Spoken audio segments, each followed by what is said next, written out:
रितसर थेरपिस्टचं प्रशिक्षण घेऊन आल्यानंतर खरी गंमत सुरू झाली. आपण प्रशिक्षण तर घेऊन आलो, मात्र ही उपचार पद्धती नेमकी करायची कोणावरती? आपल्याकडे कोण येणार? आपण लोकांना कसं समजावून सांगणार? कारण साधं होतं.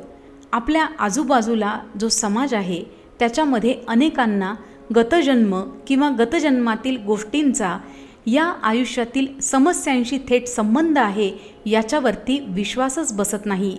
खरं तर तो त्यांचाही दोष नाही. प्रत्येक जीवाचा आध्यात्मिक प्रवास, आध्यात्मिक उन्नती एका वेगळ्या दिशेनं ठरलेली असते आणि ती तशी दर जन्मागणिक चालू असते.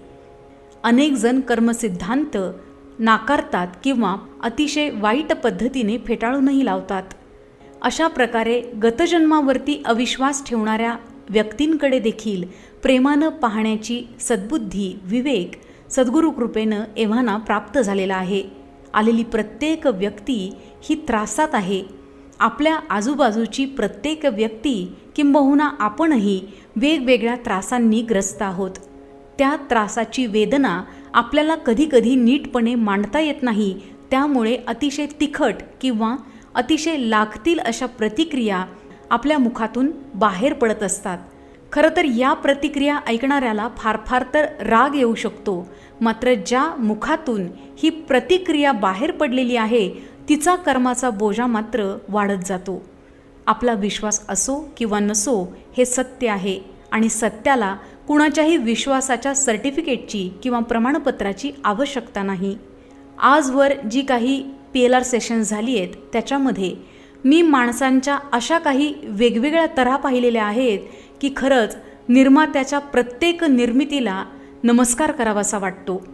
PLRच्या प्रीटॉकच्या सेशनमध्ये सुरुवातीलाच थेरपिस्ट म्हणून, त्यांना मदतनीस म्हणून मी काही गोष्टी क्लिअर करत असते. जसं की इथे आपल्याला सत्य बोलायचं आहे. कुठलीही गोष्ट मॅन्युप्युलेट करून किंवा लपवाछपवी करून बोलायची नाही आहे. मात्र तरी देखील आपल्या मनामध्ये असलेले विकृत विचार लपवून अनेकदा लोक ब्लफिंग करायचा किंवा लपवाछपवी करण्याचा प्रयत्न करतात. मात्र जसं मी म्हणते आहे की ही सगळी कृपा स्वामी समर्थ महाराजांची आहे.